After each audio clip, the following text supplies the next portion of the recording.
늦은 저녁 때 오는 눈발은 말집 호롱불 밑에 붐비다.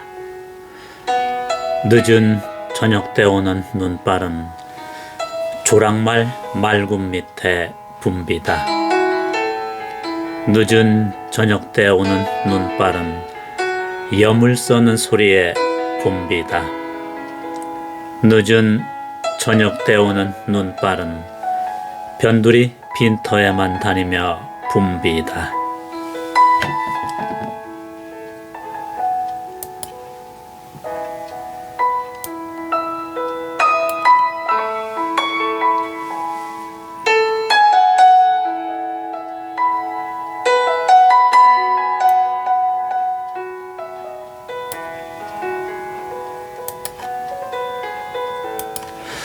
네, 여러분 안녕하세요. 오늘 하루 이정명입니다.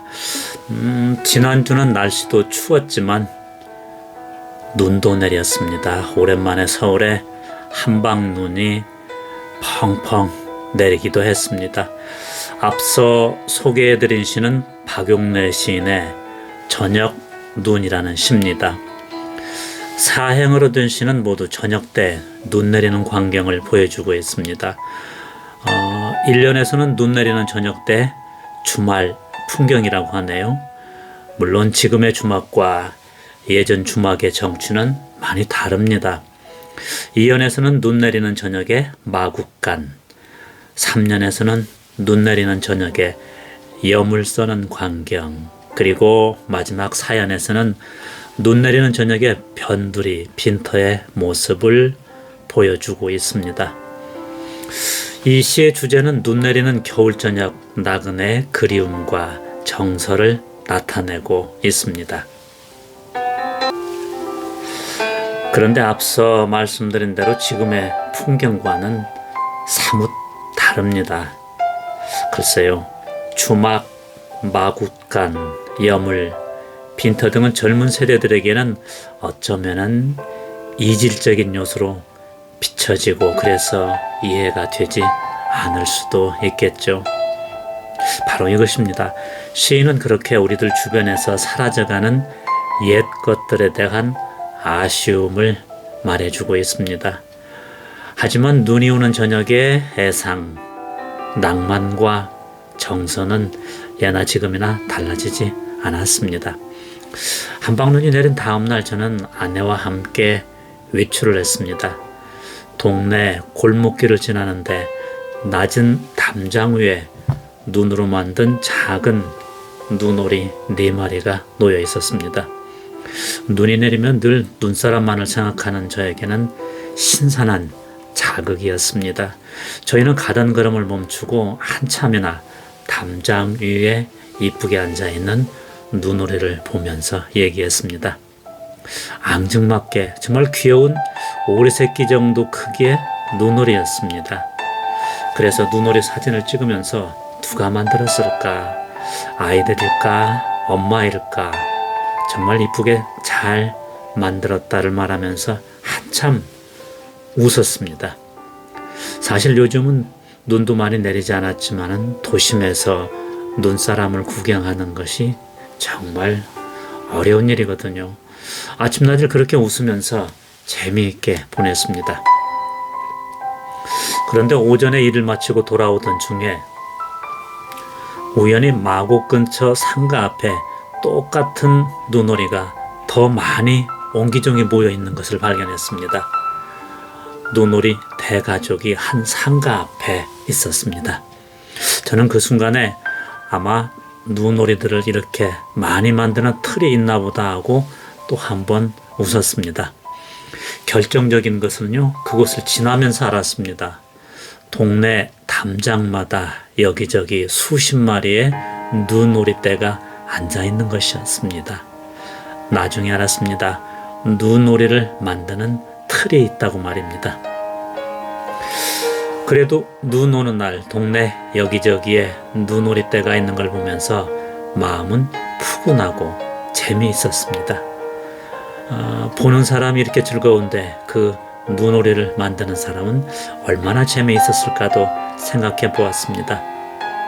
하여튼 저는 참 재미있는 눈 구경, 눈오리 구경을 했는데 다른 분들은 또 다른 동네는 어땠는지 모르겠습니다. 저는 지난주 눈이 내리자 그렇게 생각을 했습니다. 요즘 선거가 임박하다 보니까 험한 말들이 난무하고 거짓말들이 너무 많아서 세상을 정화시키기 위해서 하늘이 이렇게 많은 눈을 내렸다고 생각했습니다.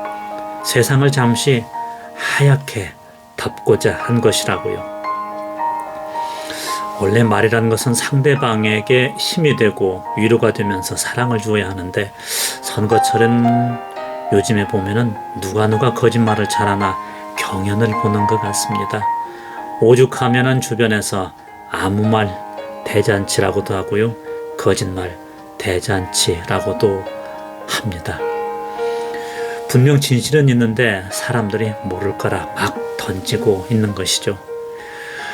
인생의 저물녘에 눈물을 흘리면서 후회할 일들을 대책 없이 쏟아내고 있는 것입니다. 우리 어른들께서 그렇게 가르친 것은 아니었을 것입니다. 그래서 하늘이 이 추한 말들을 잠시 덮고자 흰눈을 그렇게 내리는 것일 수 있다고 생각했습니다. 그래도 우리는 휘둘리지 말고 꿋꿋하게 의지를 가지고 위장된 것들을 해치고 봄을 향해서, 꿈을 향해서 나아가야 합니다. 주변에 온갖 트릭을 물리치고 새로운 세상을 향해서 나가는 사람의 얘기가 있는 영화가 있습니다. 영화 트루먼 쇼의 주인공 트루먼 버뱅크입니다. 영화 속 주인공 29살 트루먼은 아름다운 섬에서 아주 행복하게 살고 있습니다.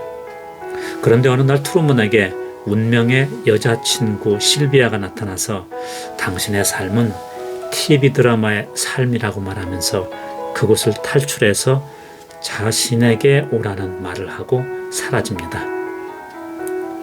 트루먼은 결혼 후에도 이 여인을 잊지 못해서 그녀를 만나러 가는 꿈을 가지고 사는데 뭔가 자신의 삶이 조작된 것 같은 느낌을 받아 궁금해하면서 그것이 무엇일까 하면서 이를 해결하려고 합니다. 그리고 마침내 그는 시 헤이븐이라는 섬을 탈출하게 됩니다. 네, 영화 트루먼 쇼의 내용은 잠시 후에 소개해드리겠습니다. 살면서 우리는 여러 가지 일들을 많이 겪게 되죠. 또 자신의 의지와 상관없는 일들로도 인생의 희노애락을 겪기도 합니다. 하지만은 어려움이 크면 클수록 인간 세상에 내려진 작용과 반작용의 법칙에 의해서 사람은 더 큰 희망의 돛을 달고 폭풍우의 바다를 헤치고 나갑니다. 나이덕신의 땅끝이라는 시에도 그런 것이 보입니다. 인생의 절망 속에서도 역설적인 희망이 있다는 것입니다. 절망적인 상황 속에서도 인생은 희망을 가질 수 있다는 시가 나이덕 시인의 땅끝입니다. 소개해 드리겠습니다.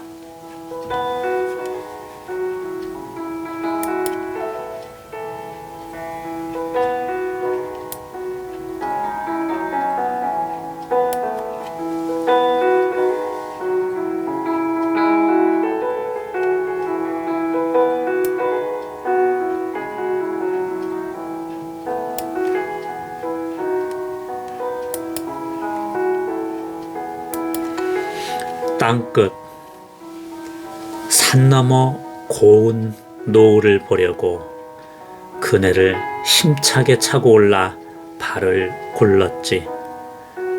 노을은 끝내 어둠에게 잡아먹혔지. 나를 태우고 날아가던 그네줄이 오랫동안 삐걱삐걱 떨고 있었어. 어릴 때는 나비를 쫓듯 아름다움에 취해 땅끝을 찾아갔지. 그건 아마도 끝이 아니었을지도 몰라. 그러나 살면서 몇 번은 땅끝에 서게도 되지. 파도가 끊임없이 땅을 먹어 들어오는 막바지에서 이렇게 뒷걸음질 치면서 말이야. 살기 위해서는 이제 뒷걸음질만이 허락된 곳이라고. 파도가 아가리를 쳐들고 달려드는 곳, 찾아 나선 것도 아니었지만 끝내 발 디디며 서 있는 땅의 끝. 그런데 이상하기도 하지. 위태로움 속에 아름다움이 스며 있다는 것이, 땅끝은 늘 젖어 있다는 것이, 그걸 보려고 또 몇 번은 여기에 이르리라는 것이.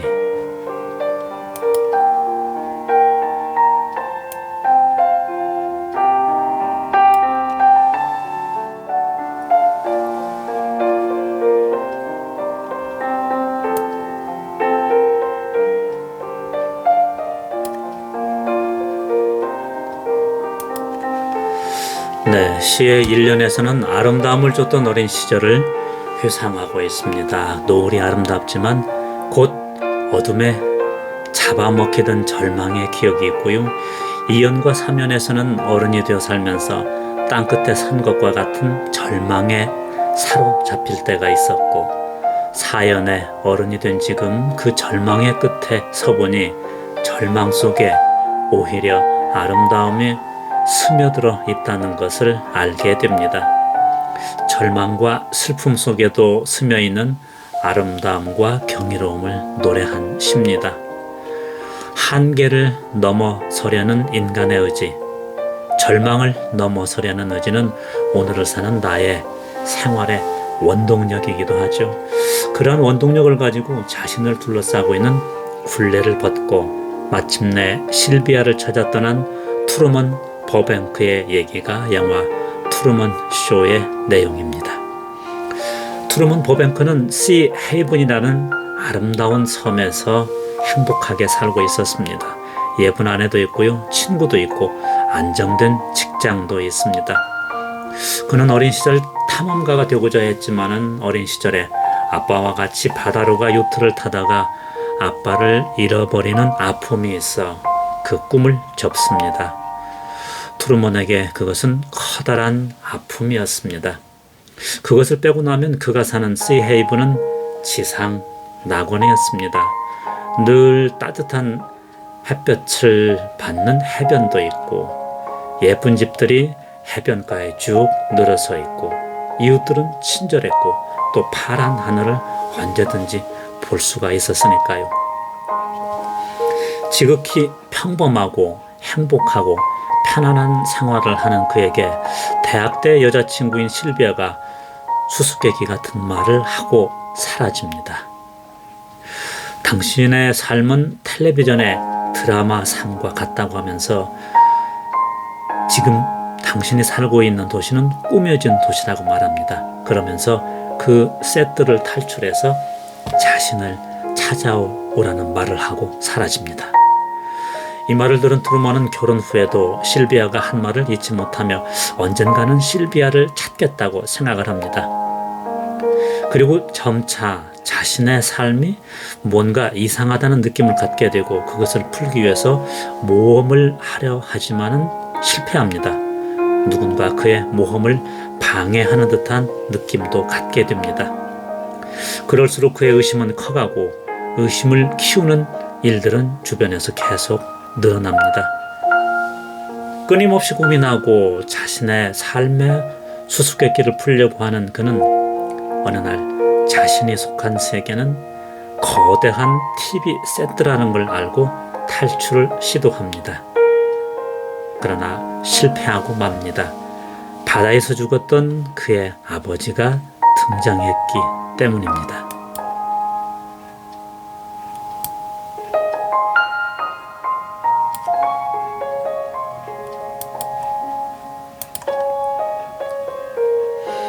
사실 트루먼은 태어나면서부터 지금까지 방송국의 거대한 세트 속에서 키워졌고 그 속에서 생활을 했고요. 그의 친구와 아내 그리고 이웃들도 모두 배우들이었습니다. 그리고 트루먼의 생활은 수많은 몰래 카메라를 통해서 그의 일거수일투족이 전 세계에 생방송되고 있었던 것입니다. 그러나 트루먼은 왜곡된 자신의 삶을 바로잡기 위해서 시 헤이븐 섬을 탈출하려고 하지만 몰래 카메라에 의해서 발견되고, 그때 트루먼 쇼의 연출가인 크리스토프는 그를 돌아오게 하려고 인공 파도를 일으킵니다. 그래서 익사 직전까지 가게 되지만 그는 난관을 헤치고 거대한 인공 세트의 끝에 다다릅니다. 거기에는 세상으로 나갈 수 있는 비상구가 있었습니다. 그때 연출가인 크리스토프가 말합니다. 트루먼, 인공 세트 밖의 세상은 시 헤이븐처럼 안락하지도 않고 범죄도 있어, 또 불행도 있어. 그러니 돌아오라. 그러나 트루먼은 세트의 비상구를 과감히 열고 조작되지 않고 누구의 간섭도 없는 곳으로 자유를 찾아 나갑니다. 트루먼의 인공 세트를 벗어나려고 한 것은 우리의 내면에 존재하는 개성, 자유에 대한 열망, 인간이 가진 자율성을 찾기 위한 것이었습니다. 트루먼은 자신의 고귀한 자율성을 찾기 위해 과거의 연을 과감히 버리는 의지와 용기가 있었습니다. 영화는 말합니다. 내 삶에서 진정한 자유를 얻기 위해서는 과감한 용기, 의지가 필요하다고 말입니다. 그리고 나의 의지와 용기로 얻은 자유는 환경이 비록 안락하지 않더라도 나를 만족시키고 나에게 평화를 가져다 준다고 말하고 있습니다. 이런 억압적인 환경에서 자유를 찾아 떠나는 것을 주제로 쓴 시가 있습니다. 박남수 시인의 종소리입니다. 이 시의 특징은 종소리를 의인화해서 자유에 대한 신념과 의지를 강조하고 있습니다. 소개해 드리겠습니다.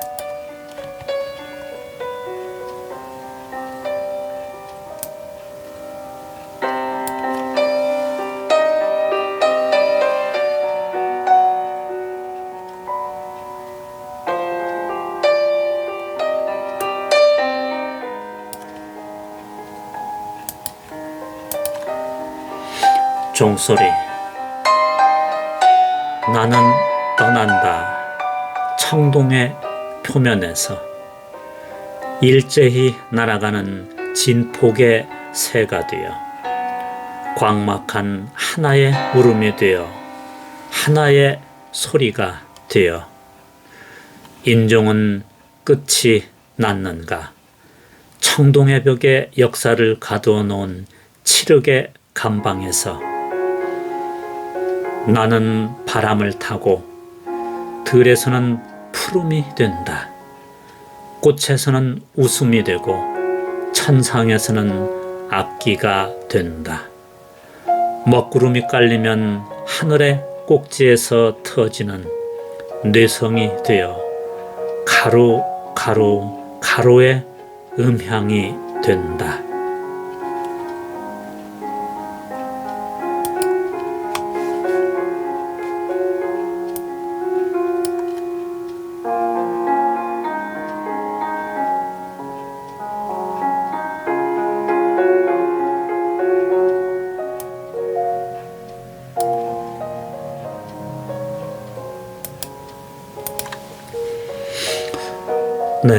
이 시는 종소리가 울려 퍼지는 모습을 다양한 이미지로 보여주고 있습니다.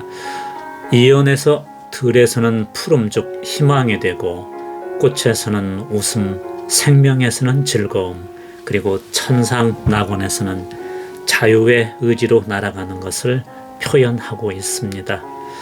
이제 1월이 가고 있고 음력 섣달 달이 기울고 있습니다. 저 높은 곳을 향해서 나아가고 있는 나. 한순간에 뭔가가 달라지는 것을 볼 수는 없지만은요, 나의 노력과 의지는 언젠가 꽃이 되고 열매가 되고 웃음이 될 것입니다. 한겨울을 인내하고 피어나는 봄꽃처럼 말입니다. 함께 해주신 여러분 고맙습니다. 편안한 하루 되시기 바랍니다.